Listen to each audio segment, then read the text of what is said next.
ಮಿಥುನ ರಾಶಿಯವರಿಗೆ ಏಪ್ರಿಲ್ 6ರಿಂದ 12ರ ಈ ವಾರ ವೈಯಕ್ತಿಕ ಬದಲಾವಣೆ ಮತ್ತು ಬೆಳವಣಿಗೆಯ ಅದ್ಭುತ ಕಾಲಘಟ್ಟವಾಗಿದೆ.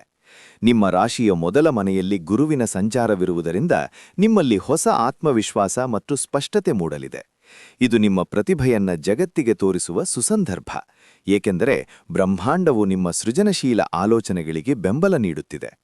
ವೃತ್ತಿಜೀವನದ ಬಗ್ಗೆ ಹೇಳುವುದಾದರೆ 10ನೇ ಮನೆಯಲ್ಲಿ ಶನಿ, ಮಂಗಳ ಮತ್ತು ಸೂರ್ಯನ ಪ್ರಭಾವವಿರುವುದರಿಂದ ಕೆಲಸದ ಒತ್ತಡ ಮತ್ತು ಜವಾಬ್ದಾರಿಗಳು ಹೆಚ್ಚಾಗಬಹುದು. ಮೇಲಧಿಕಾರಿಗಳಿಂದ ಸವಾಲುಗಳೆದುರಾದರೂ ಧೃತಿಗೆಡಬೇಡಿ. ಇದು ನಿಮ್ಮ ನಾಯಕತ್ವದ ಗುಣವನ್ನ ಸಾಬೀತುಪಡಿಸಲು ಸಿಕ್ಕ ಚಿನ್ನದ ಅವಕಾಶ. ಬುಧ 9ನೇ ಮನೆಯಲ್ಲಿರುವುದರಿಂದ ಸಣ್ಣಪುಟ್ಟ ಸಮಸ್ಯೆಗಳ ಬಗ್ಗೆ ತಲೆಕೆಡಿಸಿಕೊಳ್ಳದೆ ದೂರದೃಷ್ಟಿಯಿಂದ ಯೋಚಿಸಿ.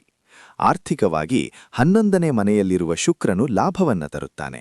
ಸ್ನೇಹಿತರ ಮೂಲಕ ಅಥವಾ ಹಳೆಯ ಹೂಡಿಕೆಯಿಂದ ಧನಲಾಭವಾಗುವ ಸಾಧ್ಯತೆಯಿದೆ.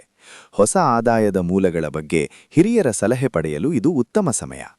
ಸಂಬಂಧಗಳ ವಿಷಯಕ್ಕೆ ಬಂದರೆ ವಾರದ ಆರಂಭದಲ್ಲಿ ಚಂದ್ರ 7ನೇ ಮನೆಯಲ್ಲಿರುವುದರಿಂದ ಸಂಗಾತಿಯೊಂದಿಗೆ ಇರುವ ಮನಸ್ತಾಪಗಳನ್ನು ಬಗೆಹರಿಸಿಕೊಳ್ಳಲು ಇದು ಸೂಕ್ತ ಸಮಯ. ಸಾಮಾಜಿಕವಾಗಿ ನೀವು ಸಕ್ರಿಯರಾಗಿರುತ್ತೀರಿ ಮತ್ತು ಸಮಾರಂಭಗಳಲ್ಲಿ ಭಾಗವಹಿಸುವಿರಿ.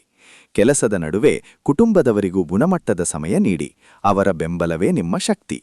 ಆರೋಗ್ಯದ ಬಗ್ಗೆ ಹೇಳುವುದಾದರೆ ಮಾನಸಿಕ ಶಾಂತಿಗೆ ಹೆಚ್ಚಿನ ಆದ್ಯತೆ ನೀಡಿ.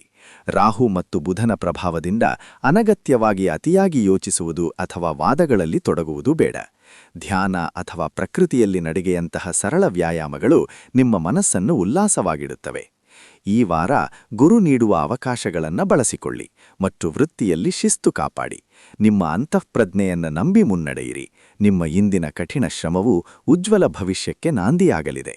ಈ ವಾರ ನಿಮಗೆ ಅತ್ಯಂತ ಫಲಪ್ರದವಾಗಿರಲಿ.